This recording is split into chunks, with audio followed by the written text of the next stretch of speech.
안녕하세요. 현재 서울에 거주하고 있는 40대 여성입니다.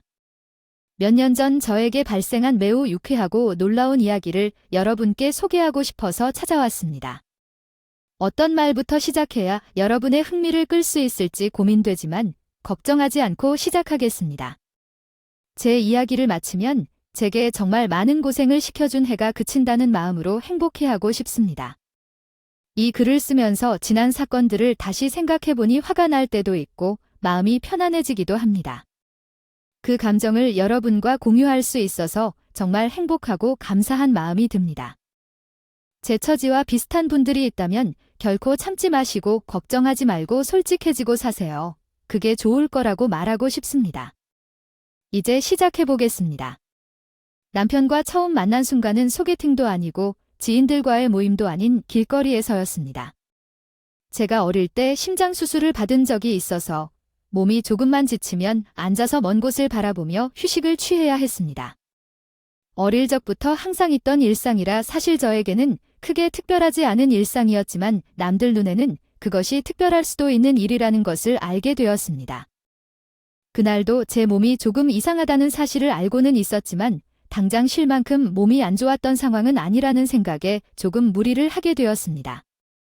그래도 서울 시내 한복판을 조금 빠르게 걷는 정도였는데 순간 저에게 충격이 찾아와 길에서 쓰러지게 되었습니다. 우연히 제 옆을 지나가던 남편이 제가 쓰러지자 살려주었습니다. 그 남편은 의사로 일하고 있는 분이었고 제 심장이 크게 문제가 생기기 전에 응급처치를 해주어 제가 금방 의식을 되찾게 되었습니다. 저에게는 생명의 은인과 다름없는 남편이었기에 고마운 마음이 들어 식사를 대접하겠다고 연락처를 받아왔고 고민 끝에 그 남편에게 연락을 했습니다. 처음에는 그냥 고마운 분이라 만나게 되었지만 두어 번 만나고 나서부터는 이분이 정말 특별한 사람이구나 하는 것을 깨닫게 되었습니다. 의사일 뿐만 아니라 하나하나 세심하게 챙겨주는 모습이 이 사람이라면 내 평생을 맡겨도 괜찮을 것 같다고 느꼈습니다. 용기를 내서 연애를 하고 싶냐고 물어봤고 쑥맥이던 남편은 긍정적으로 대답해 주었습니다. 우리는 부러워하지 않는 연애를 한 후 결혼까지 성공리에 이루어냈습니다. 남편의 집은 시댁이자 시부모가 자수성가한 집안이었습니다. 젊었을 때 많이 힘들었지만 세 아들을 키운 집안이었죠. 아들 한 명 키우는 것도 벅찬데 마당에 셋이나 키웠다니 우리 시어머니의 아들 사랑은 진정 대단했습니다. 뉘엿뉘엿한 이야기에 우리 시어머니는 첫째 아들이 의사, 둘째는 약사, 셋째는 제약회사 연구원으로 현대의학과 관련된 직업을 가지고 있어서 눈이 높았죠. 우리 남편은 첫째 아들로 의사였고 둘째 도련님은 약사로 일하고 있었으며 셋째 도련님은 제약회사 연구원이었어요. 시댁의 자부심이자 자존심이었던 우리 남편은 결혼을 원했을 때 시댁의 반대로 인해 힘겹게 결심을 내렸습니다. 시댁은 별 볼 일 없는 저를 마음에 들어하지 않았고 우리 남편은 제게 진심으로 사랑했기 때문에 서로 의견 충돌이 있었지만 그냥 넘기면 안 되겠죠. 시댁은 제 심장병과 관련된 역사를 마음에 들어하지 않았죠. 현재도 가끔 쉬는 게 중요한데 몸이 100% 정상이 아니었기 때문에 아이를 낳을 수 없다고 말하며 장남을 이어가야 한다고 하신데 시원치 않은 며느리를 받아들일 수 없다고 솔직히 말씀하셨어요. 또한 저희 아버지와 친가 식구들이 다 중국에서 사업을 하고 계시니 한국에서는 생활하지 않고 중국에 머물고 있었습니다. 우리 어머니와 아버지 사이는 아주 좋은 부부였지만 남들이 보기에는 따로 사는 것으로 오해를 받았죠. 어머니는 아버지를 따라 중국으로 가지 않고 한국에 남아 계신 상황에서 아버지의 사업이 바빠서 한국에 오지 못해 집안이 이산가족이 된 것을 이해하지 못한 시댁가족의 오해가 컸습니다. 그러나 저는 억울했습니다. 결혼 전 어머니가 아버지를 따라 중국으로 가지 않으셨던 이유를 알았기 때문입니다. 결혼을 반대해 언론을 타격했을 때 저 또한 매우 고민했습니다. 하지만 남편은 제 진실한 사랑이었고 언제나 좋은데 어떻게 마음을 떼고 말릴 수 없었네요. 결혼한 후 얼마 후에 시대에 볼 것이 있어서 갔다가 갑자기 시아버지가 중국어 책을 가져왔다. 무슨 의미인지 물어보셨어요. 상견례 자리에서도 결혼식에서도 친가들이 다 중국에 있는 것을 여러 번 언급했는데도 저를 중국어를 잘한다고 생각한 것 같아요. 하지만 사실은 해외로 나간 적도 없고 초등학교 졸업만 한 사람이에요. 지금 시대에 초등학교 졸업하는 사람이 무슨 소리냐고 할 수도 있겠지만 제가 중학교 1학년 때 심장병이 발생해서 수술과 회복에 몇 년을 보냈어요. 그로 인해 학교를 자주 못 다니게 되었고 결국 자퇴했죠. 그 후에는 비행기를 타기도 무서워하고 중국에 가본 적도 없어요. 아빠가 중국의 공기가 좋지 않다며 중국에 가지 말라고 했기 때문에 중국에 대해 전혀 모르고 살았죠. 중국어 말인가요? 전 몰라요. 전 중국에 가본 적도 없고 한자는 너무 어려워서 잘 모르겠어요. 아이고, 너 어릴 때 중국에서 살았던 줄 알았네요. 대학도 중국에서 나온 줄 알았어요.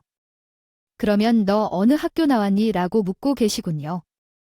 어떤 학교요? 초등학교를 말씀하시는 건가요? 갑자기 내가 나온 학교를 묻는 이유가 뭔가요? 아니, 왜 초등학교를 말하는지 알려주는 건가요? 이상한 이야기를 하고 계시네요. 말한 것 같이 대학에 다녀온 적이 없어요. 대학도 다니지 않았으니 어디에서 나왔는지 말하라는 말도 없었어요. 그런데 옆에서 조용히 들은 시어머니가 갑자기 화가 나서 나를 쳐다보시네요. 아빠도 놀란 표정으로 대학을 안 다녔다고 말하니 추궁했어요. 아니, 고등학교를 다닐 때 얼마나 공부를 안 했을까? 대학을 신입할 리 없어서 그런 거니? 우리 며느리가 고졸이라고? 고등학교에서 성적 어땠다는 건? 난 고등학교도 안 다녔어. 고등학교에서 성적 어땠는지는 몰라. 이게 고등학교 중퇴냐? 고등학교 시절에 어떻게 살아서 중퇴했냐? 나는 중학교만 중퇴했어. 중학교에 들어가자마자 건강이 안 좋아져서 2번 퇴원한 적이 있고 거의 학교에 출석하지 못했어요. 말이 두서없이 끝나네요. 사남매가 자신을 보던 그 시어미도 나의 혼자 이루기에 당장 좋은 스토리 텔케보저 너무 솔직하게 다 꽃핌을 얘기해버렸나 생각도 잠깐 들기도 하고 싶다는데 이제는 가족으로 결실을 맺은 터라 왜 속없고 숨겨두고 하는 게 해야죠면 어차피 살면서 내가 알고 있는 것이 서서히 벗겨질지라도 이미 알고 덧친 게 반이고 탄압발이다. 시어미님이 이미 나의 말에 거품이라도 물거나 같이 보인고 남편 아프이 내가 듣고 있는 몸서 대가로 나한테 보이던지야 너는 의사계이니 어떻게 그런 애에게 마누라를 되려고 생각했겠냐고. 결국 아무리 그렇건 중퇴가 반이라 평생 공부만 한 벗이라면 선양 너도 누중에 낮고 실은 남은 좋은 벗이 뭐 빙유한 교내을 실거리여도 나한테 잘 맞아만 하지요. 아이야 할머니 할아버지 선약하겠더마요. 저렇게 반끔에 아까워 소개시티고 밤지볼건가들 바라나 놀긴 지금을 거루늘어 심각한 애풍속히 할만 알리나님. 이어짐 일어날 다는 자요 사건이의 뒤천기자 서리하세요. 내게 사랑벗이다 생민이 인자론 바스하여 얼링 아름 허시지로 앞고해하여. 아리모테 이레그팔리오 생생도 모담실 구돔은 고라미 말 미큐. 중학교에 들어가자마자 건강이 안 좋아져서 2번 퇴원한 적이 있고 거의 학교에 출석하지 못했어요. 말이 두서없이 끝나네요. 그래서 계속해서 이야기가 돌아버리는 거야? 처음 만났을 때부터 내 마음이 조금씩 흩어져가는 게 느껴졌어. 왜냐하면 너무 냉담한 부분이 있어서 마음이 전혀 안 갔어. 너 모습을 보는 것조차 싫어서 곧바로 나가고 싶었어. 시어머니는 정말 성적 학벌이 인생에서 가장 큰 성과인 것처럼 나를 손에 쥐듯이 휘둘렀어. 이런 상황에서 미친 남편은 집에 가자고 했는데 시어머니와 시아버지는 뒤에서 씩씩거리더라고. 어차피 나는 시댁에 자주 오지 않을 테니까 무시하면 된다고 생각했어. 그 이후로 아무 말도 하지 않아도 머릿속에서 자꾸 반복되는 것 같아. 가끔 학교에 못 가서 그런 거겠지? 머릿속이 텅 비어서 이런 행동을 하겠지? 그래서 그런가 계속해서 나를 무시하셨어. 솔직히 말하자면 그 무시하는 태도가 화나서 얼굴이 귀엽게 보일 때도 있었어. 이런 상황에서도 나는 한 귀로 들으며 한 귀로 흘려나서 상처를 받지 않았어. 시부모가 날 통제하려 하면 남편이 막아주기도 했고. 그러나 진짜 문제가 생겨버린 건 결혼한 지 1년이 지난 뒤였어. 남편에겐 두 남동생이 더 있잖아. 우리 부부가 결혼한 지 1년이 지나서부터 이런 결정적인 사건들이 일어났다고요. 일도 하지 못했어요. 마음속으로는 분할한 동서에게 미안한 생각과 함께 이 결혼이 잘 된 것인지 고민하게 되었어요. 그 후 몇 달 동안 서로 어색한 기분으로 인해 낯선 사이가 되었지만 서방님이라는 존재가 변하지 않아 계속 지켜보고 싶었답니다. 부모님들의 반대와 상황이 싸워진 이유로 서로의 관계는 점점 어려워졌지만 그때마다 가장 소중한 사람은 서방님이었어요. 어떤 상황이든 함께 이겨낼 수 있다면 우리는 함께 할 수 있을 거라고 믿어요. 결혼 생활은 어렵지만 서방님과 함께라면 모든 것이 극복될 것이라고 생각해요. 함께 행복한 가정을 이루고 싶은 우리의 이야기가 막 시작되었어요. 질문조차 할 수 없었어요. 오히려 상견례 분위기는 제가 생각했던 곳 이상으로 정감 넘치는 분위기가 이어졌는데 은근히 제가 동서에게 질문을 하려고 하면 시어머니가 딱 막아버리더라고요. 한두 번도 아니고 상견례 내내 입도 떼지 못하게 말을 막아버리니까 아무리 눈치가 없는 사람도 어쩔 수 없이 눈치를 살피게 되었어요. 저쪽 집 시어머니가 맏며느리를 무시하고 못살게 하는 것 같다는 걸 눈치채고 나서부터 동서도 저를 살살 무시하려 들었다는 거죠. 시어머니의 옆에 찰싹 달라붙어서 같이 저를 조롱하고 무시하기 시작했는데 결혼 이후 천명절에 시댁이 다 같이 모였을 때 정점을 드러내기 시작했어요. 우리 시댁이 제사를 지내는 것은 아니었지만 명절에는 다 같이 음식을 만들어서 먹는데 그날도 다 같이 모여 전을 부칠 때였어요. 동서가 저를 많이 지켜보더니 약간의 조롱이 섞인 웃음을 머금고 말을 걸어오더라고요. 형님은 집안에서 살림이나 하는 게 적성에 맞으시나 봐요. 집에만 있으면 무기력해지고 싫은데 밖에서 일하는 게 좋더라고요. 집에서 집안일을 하는 사람은 자기 자아가 없이 사는 것 같잖아요. 백수 말이에요. 백수 아이고, 우리 둘째는 당연히 의사니까. 밖에서 일을 해야지 그렇게 똑똑하고 마음씨도 고운데 의사 안 했으면 뭐 했을지 상상조차 안 간다. 우리 둘째가 일어나고 집에서 살림이나 한다는 건 알아야 아주 큰 실이 되는 일인 거야. 아우, 제가 어머님 정말 존경하고 좋아하는 거 아시죠? 우리 어머님이 이렇게 제사장을 다 이해해 주시니까 제가 결혼 참 잘했다 싶어요. 보통은 며느리들이 일어나고 집에서 내조나 하길 바라시던데 우리 어머님은 생각도 깨어 있으시고요. 요즘 시어머니 같지 않다니까요. 아유, 우리 둘째가 그렇게 나를 좋게 봐주니까 기분이 너무 좋네. 우리 도대체 뭐 먹고 싶니? 내가 솜씨 발휘해서 싹 다 해주마. 그러면서 둘이 아주 짝짝꿍이 맞는데 동서가 아주 야실야실거리면서 저를 대하는 꼴이 참 황당하기도 하고 어이가 없기도 하더라고요. 제가 가만히 앉아서 대꾸도 없이 전에 부치고 있는데 동서가 옆에 앉아서 같이 전 부칠 마음도 없는 사람처럼 보니까 저도 슬슬 짜증이 났습니다.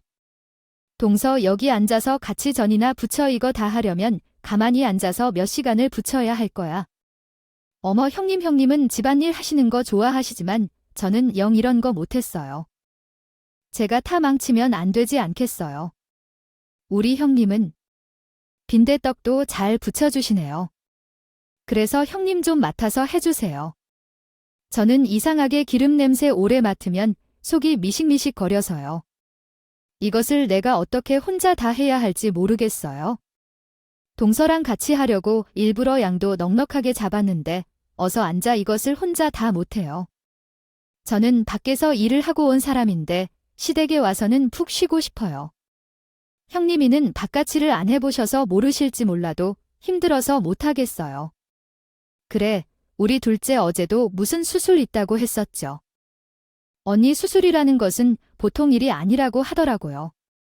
첫째 쟤는 지난 편이 일산데도 그런 배려를 못해요. 그러지 말고 저쪽 방에 들어가서 좀 쉬세요. 나와 이따가 밥 먹을 때 불러줄 테니까요. 그러자 황당해하는 저를 보고 시어머니가 차갑게 이야기를 하더라고요.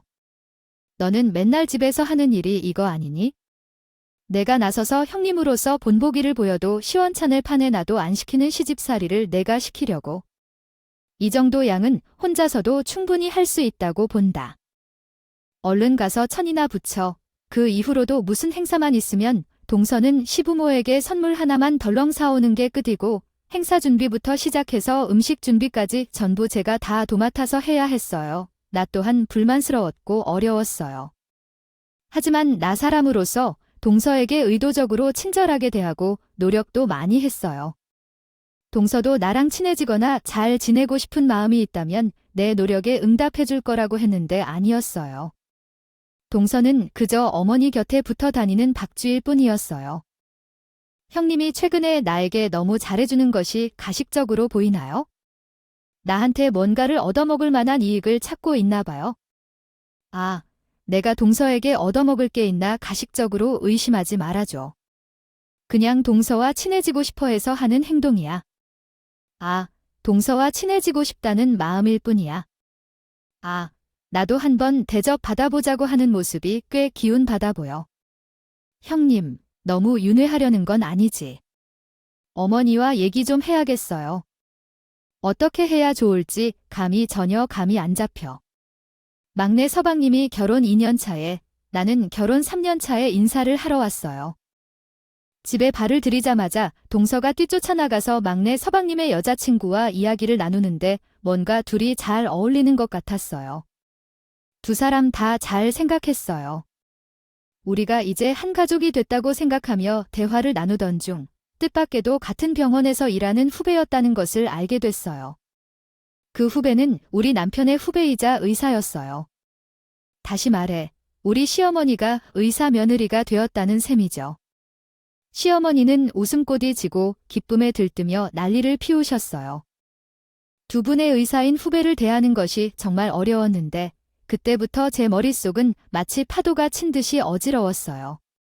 게다가 남편이 근무하는 대학병원은 명문대 출신이 대부분이라서 둘째 동서와 셋째 동서는 그들과 비교되기 어려웠어요.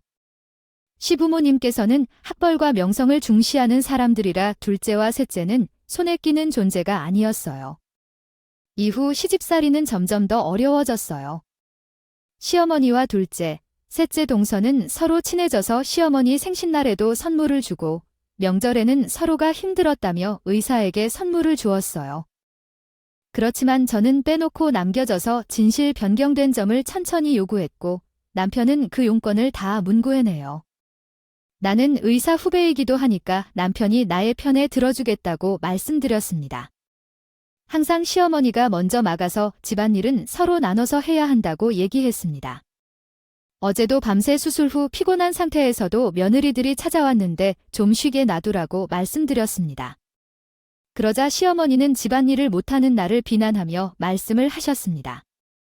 남편은 그때마다 제 편을 들어주었지만 정작 서방님들은 하나같이 제가 일하는 것에 관심도 없고 가만히 누워서 과일이나 집어 먹고 있더라고요. 동서들도 그런 모습만 보다 보니 자연스럽게 저를 무시했고 저의 서러움은 점점 커져만 갔습니다. 그러다가 시아버지의 생신쯤에서 저희 아빠가 중국에서 잠깐 귀국을 하셨는데 아빠가 유일하게 저와 시간을 보낼 수 있는 날이 시아버지의 생신이란 겹쳐서 고민이 되더라고요. 남편은 저에게 이번 한번 시아버지 생신날 빠진다고 해서 큰일 나는 거 아니니까 아빠랑 시간을 보내라고 양해를 해줬어요. 하지만 저도 찝찝한 마음이 있었기 때문에 시아버지께는 미리 연락을 드려서 선물을 전해드리고 따로 만나서 밥도 먹고 양해 인사를 드렸더니 시아버지가 겸연쩍게 괜찮다고 하시더라고요. 시아버지가 처음에는 제가 학교도 제대로 나오지 못했다고 무시를 하셨었는데 제가 당하는 시집살이를 보고 마음이 조금 바뀌신 것 같더라고요. 제가 불쌍했던 건지 뭔지 뒤에서 시어머니 몰래 저를 챙겨주시는 일도 있었고 저도 시아버지에게는 마음을 조금 열어놓고 지내게 되었어요. 저랑 시아버지랑 이야기가 다 끝난 마당에 시어머니랑 동서들이 제게 시아버지 생신날 참석을 하지 않는다는. 그렇지만 저는 빼놓고 남겨져서 진실 변경된 점을 천천히 요구했고 남편은 그 용건을 다 문구해내요. 나는 의사 후배이기도 하니까 남편이 나의 편에 들어주겠다고 말씀드렸습니다. 항상 시어머니가 먼저 막아서 집안일은 서로 나눠서 해야 한다고 얘기했습니다. 어제도 밤새 수술 후 피곤한 상태에서도 며느리들이 찾아왔는데 좀 쉬게 놔두라고 말씀드렸습니다. 그러자 시어머니는 집안일을 못하는 나를 비난하며 말씀을 하셨습니다. 그것을 알고서는 난리가 난 거예요. 글쎄, 저에게 번갈아 가면서 연락을 해가지고는 아니, 어떻게 시아버님 생신인데 참석을 하지 않겠다고 할 수가 있냐? 친정 부모는 중국에 가서 만나라. 어차피 집에서 놀고 먹는 백수 아니냐? 시어머니는 저에게 시댁을 무시하는 처사라면서 배운 게 그것뿐이냐고 난리를 치는데 마음에 드는 구석이 없다고 제 가슴이 후벼 팠습니다. 저는 정말 시어머니와 동서들의 선을 넘는 폭언으로 인해서 이혼을 해야 하나 깊은 고민에 빠졌는데 저희 남편이 저에게 미안하다면서 막 울더라고요. 이렇게 삐뚤어진 식구들인지 꿈에도 몰랐다고 하면서 저를 꼭 안고 앞으로 이런 상처 안 받도록 더 노력하겠다고 엉엉 우참 우리 남편이 무슨 죄가 있다고 이혼을 하자고 하겠나 싶어서 저도 꾹 참게 되었어요. 그렇게 시간이 조금 더 흘러 평생 여행을 다니며 놀러 다니는 재미로 살았던 우리 친정엄마가 허리 디스크가 갑자기 터지는 바람에 수술을 받게 되었어요. 여기서 한 가지 반전이 터지게 되는데 제가 사실 예전에 심장병 수술을 받았던 대학병원이 지금 우리 남편이랑 동서들이 일을 하고 있는 병원이었어요. 세상에 국내 심장병 환자가 어찌나 많은지 제가 그때 갑자기 쓰러지면서 심정수술을 해야 하는 지경에 이르렀는데 대기 중인 환자가 너무 많았습니다. 밀리고 저는 시름시름 앓기만 하고 하니까 저희 친가에서 더는 못 기다리겠다고 하시면서 수십억의 후원금을 병원 측에 지불로 한 겁니다. 이러면 안 되는 거 잘 알지만 우리 손녀딸 먼저 수술받게 해달라고 하시면서 병원 측에 기부금을 전달하신 거죠. 한두 푼도 아니고 수십억이 넘는 금액을 냈으니까 병원 측에서도 완전명의라는 선생님께 첫 수술을 받을 수 있도록 양해를 해주셨고요. 사실 저희 친가에서 하는 사업이 생필품을 만드는 공장을 돌리는 것인데 지금 현재 대형 공장만 7개를 가동시키는 어마어마한 사업을 하고 계세요. 제 목숨 하나 살리는데 수십억이 드는 건 아주 무슨 돈이나 다름없다고 생각하시는 분들이셨고요. 거기다가 심장은 언제 어디서든 어떻게 문제가 생길지 모른다는 의사 선생님의 말씀에 언제든지 급할 때마다 VIP 대접을 받을 수 있게 조치까지 취해 주셨어요. 저희 친가에서는 매년 기부금을 억 단위로 내고 계시고요. 한마디로 저희 가족은 모두 VIP로 등록이 되어 있다는 소리입니다. 이 사실을 당연히 저희 남편은 알고 있었지만 저나 남편이나 티를 내지 않았고 저희 시댁 식구들은 아무도 모르는 일이었어요. 사실 이게 엄청나게 큰 자랑거리가 아니기도 했고요. 아무튼 저의 친정엄마가 디스크가 터지게 되면서 입원해서 급한 수술을 받고 나서 초특급 VIP들만 있는 VIP 병동에 머물러야 했습니다. VIP 병동은 매우 관리가 엄격해서 일반 의사들조차도 출입카드를 찍어야만 들어갈 수 있는 곳이었습니다. 우리 남편과 동서들도 그곳에 들어갈 수 없었고 병원에서 몇 명의 의사들만이 들어갈 수 있었어요. 그런데 우리 남편은 사위였고 우리 친정어머니가 편안한 곳이 있는지 살피느라 VIP 병동을 자주 방문했습니다. 다른 의사들은 출입카드가 없다는데 어떻게 VIP 병동에 들어갔냐며 남편에게 물어봤고 병원에 소문이 퍼지기 시작했습니다. 그 소문이 계속 돌며 동서들의 귀에 들어가기 시작했습니다. 아주버님, 어떻게 VIP 병동에 들어가셨나요? 병원에서 이상한 소문이 유포되고 있어요. 아주버님, 병원장님의 딸과 결혼하려는데 불륜을 저질렀다는 소문이 있대요. 진짜요? 저도 그 소문을 들었어요. 저는 병원장님의 딸이 아니라도 많은 이야기를 듣게 되었어요. 물어봤는데 정말 새장가 가는 건 맞아요. 그 말에 우리 남편이 불같이 화를 내며 말도 안 되는 소리를 했어요. 동서들을 상종하지 않고 지내기 시작했지만 소문은 쉽게 가라앉지 않았어요. 저희 친가의 기부금이 엄청나니까 그것에 병원에도 들었고 병원장도 우리 남편을 더 이상 함부로 다루지 못하게 되었어요. 그래서 더 잘해줘야겠다는 마음이 들었는지 남편을 승진시켜 주었어요. 갑자기 병원 주축이 되어버린 우리 남편을 보며 동서들은 미궁에 빠져들었어요.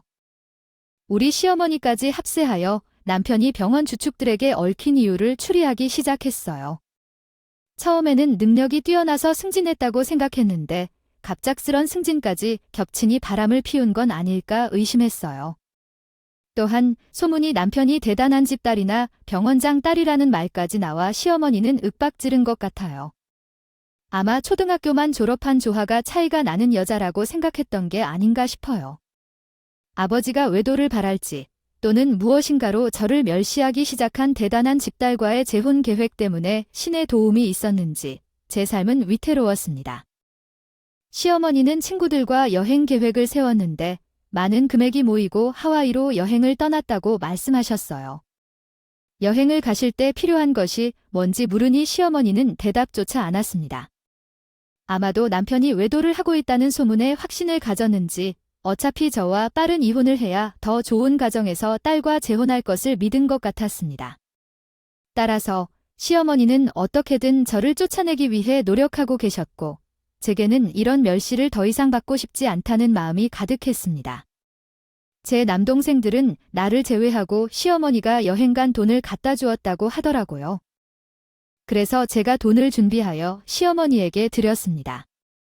어머님, 별거 아닌 금액이지만 여행 중 마실 거 하나 더 사드셔도 좋아요. 여행 잘 다녀오세요. 고작 $2로 뭘 사먹고 하지 않겠냐고 말씀하시는 거죠? 이 정도 돈은 필요 없어요. 둘째와 셋째가 준 돈으로 충분하니까요. 돈을 돌려주는 게 충분하니까 우울하고 서러운 마음이 섞이면서 눈물이 나서 정말 서러웠어요. 시어머니가 하와이 여행을 다녀온 후에 명심하기 시작했습니다. 평소에 시어머니는 동서들을 부르고 선물을 주고 여행 이야기를 들려주시곤 했는데 이번에는 저도 시어머니를 부른 것이라 시어머니가 예상하고 기댈만 했어요. 동서들에게 선물을 주시는 것을 SNS에서 보고 알았기 때문에 이번에는 저도 준비를 해봤습니다. 그런데 시댁에 도착하니 이미 동서들과 대화가 시작된 상태였고 차마 조용히 제 있었던 이야기를 나누기 어려웠어요. 시어머니께서 선물을 꺼내시면서 학벌이 높고 돈을 잘 벌던 순으로 나눠주실까 고민하시는 모습이 보였어요. 먼저 두 번째 며느리에게 주기로 하셨는데 그 이유는 SD 출신이니까 두 번째 며느리가 가져가라는 결정이었어요. 전혀 학벌 기준으로 준 게 아니라길래 두 선물 다 명품이라며 어머니께 말했지만 감사합니다. 잘 정리할게요. 이 디자인은 정말 제가 원하던 거였어요. 제가 아이들 용돈으로 이 선물을 샀다는 건 아니에요. 어머니께서 마실 것을 사주실 돈으로 정말 감사합니다. 저도 너무 마음에 들어요. 아이들에게는 명품을 하나씩 사주신다고 하셔서 아이들은 기쁨의 미소를 짓고 선물 포장을 해쳐버렸어요. 그런데 제가 시어머니가 뒷면에 더 선물을 놓으셨다는 걸 알게 되자 언제쯤 전하실지 멍하니 기다리고 있었어요. 시어머니가 장난스럽게 웃으시며 너는 집에서 돈 벌지도 않고 살며 학력도 초등학교만 졸업했는데 무슨 기대를 했니?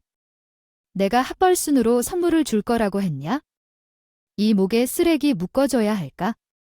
너를 위해 어떤 선물이 좋을지 말해봐라고 말하셨어요. 그 말을 듣고 얼굴이 빨개지자 수치심과 부끄러움으로 가득 찼어요. 화났기 때문에 손으로 볼을 만지면서 마치 화상을 입은 것처럼 뜨거웠어요. 그 순간 벗어나고 싶었어요. 부끄러워서 어떻게 할지 몰라 어리둥절했는데 아이들이 하소연을 시작했어요. 쥐구멍에 숨고 싶었어요. 초등학교 졸업만 하고 중고등학교는 못 나간 사람, 학벌이 여태까지였다고요? 힘들게 아파가면서 자란 집에서 나왔어요. 학교도 없는 산속 마을에서 태어났고 고등학교 졸업도 못한 사람이라니 처음 알았어요. 한글 읽는 법도 압니다. 정말 형님이 집이 가난했었군요. 공장에서 일했나 봐요. 어디서 국어를 했나요? 바람 맞춘다고 형님 집이 가난했던 거죠. 요즘은 공장에서 일하려면 고등학교 졸업이 필요한데 혹시 어디 국어를 한 적이 있나요? 이렇게 안 맞으면 대화를 하기도 어려울 텐데. 그렇다면 형님의 운이 좋았네요. 대단한 집 딸이시다고 하던데 수준이 비슷해서 잘 어울리지 않을까요? 실패가 성공의 엄마라고 말하잖아요. 이러면은 하늘에서 뭘 선물 받아야 할까요? 그런데 형님의 아들이 바람 맞는 건 맞는 것 같아요. 그렇다면 그 여자 소개라도 좀 해주고 이야기를 해야겠어요. 맨날 VIP 병동에 다니는데 아무나 다니는 곳은 아니에요. 저도 아직 한 번도 못 가봤어요. 생각해보세요. 큰형님이라고 하기도 창피하게 초절인 여자와 우리 할아버지처럼 능력 있는 분이 어떻게 오래 살 수 있겠어요.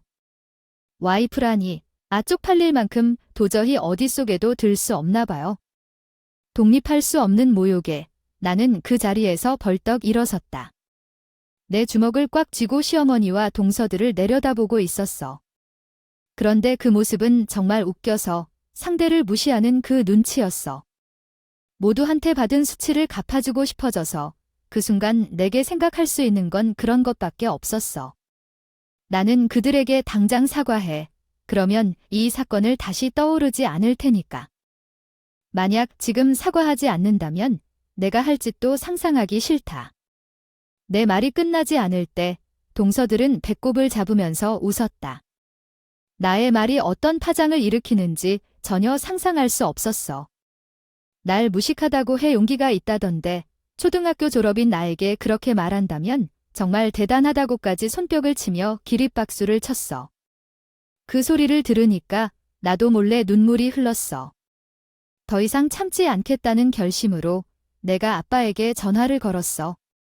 아빠, 남편이 근무하는 병원에서 암센터를 만들기 위해 기부를 하라 했잖아. 50억 원, 100억 원 어떻게든 해줘. 그런데 거기서 아주 인성 쓰레기인 의사 둘 때문에 도와주기 싫다고 해서 시어머니와 동서들이 더 큰 소리로 웃고 있어. 그들은 내가 괜찮다는 것과 아내의 인생을 살아간다는 약속을 지켜주기 때문에 미안해하고 미안해하며 이야기할 수밖에 없다고 생각했어요. 그땐 내가 그냥 혼자였기 때문에 도움을 요청할 수 있는 사람이 없었다. 나중에 그들한테 제대로 이야기하고 다가올 것을 말해야겠다고 다짐했어요. 고민하고 있었어요. 하지만 시어머니의 말에 더욱 화가 나서 일을 더욱 잘할 수 있었어요. 너무 많이 걱정하지 마. 정신병에 걸린 건 아니겠지? 심장 수술이나 모은 것과 달리 뇌를 다친 건 아니겠지? 라고 하시더군요. 우리 아들은 빨리 이혼하고 좋은 집을 찾아 재혼해야겠다 하며 내 생각을 걱정하시는 것 같아서 무섭다는 생각이 들었어요. 우리 아들이 정신병에 걸려서 사고를 치거나 하는 건 아니겠지? 라고 하시며 더욱 더 걱정이 되었어요. 우리 아들을 빨리 이혼시켜야 한다라며 지독한 말씨로 나를 괴롭히시던 시어머니와 동생들은 나를 거의 비웃는 듯한 눈초리로 쳐다보더라고요. 말해줘도 소용없을 것 같아서 말을 아껴두기로 했어요. 내일이 되면 알게 될 것 같아요. 아빠가 내일 병원장이 판결을 내린다고 하던데 돈이 먼저인지 아니면 병원에 소속된 의사가 먼저 결정하는 건지 걱정돼요. 이 형님 정말 걱정돼서 그러는데 정신과 상담이라도 받아보라고 하시더군요. 우리 어머니도 걱정이 된다면서. 내가 정말 이곳에 춥게 커터하려 한다는 뜻인지 알지? 운하 없이 말하지 않아도 슬퍼하는 것일지도 모르겠어요. 그리고 뒷동산을 바라보고 오지 않고 집에 돌아와 남편에게 다 털어 말할 수 있는 거라면 그것은 참 어려운 상황일 것 같습니다. 여자로서는 그런 상황에서 한다는 것은 정말 큰 결정이 될 수 있겠네요. 남편이 바로 시댁에 가서 다투기 시작했다고 하니 여자는 더 차분해질 수밖에 없겠죠. 온 셀프폰이면서 아빠가 놀랐다면 뭔가 큰 소동이 난 모양이에요. 중국에서 한국으로 넘어와 친정엄마도 찾아왔다니 그때가 참 안타깝겠어요. 제대로 공부와 성실함으로만 남자에게 성실해 더 것도 아닐 것 같은데 더 이상 돈만 지르기 시작하면 친정 부모님께는 안타깝게 생각할게요. 생각 좀 하라고 여성에게 말한 건가요? 남자가 딱 말한 걸까요? 언젠가 전 것을 후회하게 될 텐데 앞으로 사소할 생각도 없이 면과 면으로 피해를 야기하는 일이 있다면? 어마어마하게 충격당한 부모님식으로 보이네요. 그에 따라 일방적으로 여자를 무시한 노스로 지나갔다고 할 수 있겠네요. 후 및 로 부모님 입장에서 바라보면 안타까운 일들이라 섬기지 못하고 감히 다 말하지 못하셔도 남편에게 시 아름다운 고 논쟁은 선을 문다세이. 어떻게 자네가 우리 사랑스러운 딸을 그렇게 대우하게 두어서 온 건 중요한 줄 알았는지 병원장 요청에 우리 사위 소중히 이응봐주라 하며 히스트리 자기가 부족한 구루를 바로 잡으려던 어미드스트 죄송한 것을 우리 부모님께 빌무면서 이는 제가 자아라이티의 짧은 대화를 채웠습니다. 남편은 잘못한 게 없다며 남편을 지지해 주었어요. 한창 폭풍우가 지나간 후 아파트는 정화 작업을 시작했고 아버지는 제게 힘을 보여주기로 마음먹었어요. 장엄한 날이 다가왔습니다. 그 다음 날 동서들한테 미천한 전화가 오더니 결국 사태가 터졌네요. 퇴근 후 남편을 맞으러 갔는데 동서들과 시어머니가 함께 오셨어요. 그날 병원에 가니 큰일이 벌어졌대요. 병원장이 동서들 때문에 100억 기부금이 날아갔다며 속을 태우고 있었죠. 동서들은 꿈인지 현실인지도 모르고 있었는데 병원장이 지방 분원으로 가라고 통보를 받았다고 하는군요. 그 분원은 정말 시골 보건소 수준의 시설이었습니다. 온갖나 대충 하는 곳이거나 자원봉사자들만 가는 수준이었어요. 당연히 동서들은 이건 부당한 요구라며 반발했지만 병원장은 꿋꿋하게 버텨댔다고 하네요. 결국 시어머니도 합심하여 돈을 빌리러 왔다던데 남편은 동서들과 시어머니에게 한 번도 눈길을 주지 않았습니다. 저는 그들을 바라보며 최종적으로 자존심을 다 굽힌 시어머니와 동생들은 내 발 앞에 엎드려서 고개를 숙이며 잘못했다고 빌기 시작했습니다. 그 순간 가슴이 쿵쾅쿵쾅 뛰더군요. 이렇게 별로 강하지 않은 사람들을 상대로 내가 몇 년 동안 얼마나 찌질이 같이 행동했나 싶었어요. 강한 사람들 앞에서는 약한 척을 하고 약한 사람들 앞에서는 강한 척을 하는 찌질이로 살아왔죠. 그 순간 그들에게 결코 물러서지 않을 것이라고 결심했어요. 내가 어제 분명히 사과할 거라고 말했는데도 전혀 믿어주지 않았던 그 삐딱한 태도에 분노했어요. 그동안 그들이 나를 무시하고 조롱했을 때도 참았지만 이번에는 아무런 망설임 없이 입을 열었습니다. 난 다시는 너희를 물보다 소중히 여기지 않을 거야. 분명히 얘기해. 더 이상 너희를 넘어서 놀릴 수 없어. 그때 동생들은 죄의식을 느껴 울고입니다. 형님, 우리 잘못했어요. 앞으로 조용히 살 거예요. 분홍 가면이 아니면 살 수 없어요. 형님, 제가 잘할게요. 형님 몫의 명절일까지 다 해드릴게요. 시어머니도 머리를 숙이며 말했습니다. 죄송해요. 나도 너를 무시했고 죄송해. 우리 아들을 버리지 말아줘.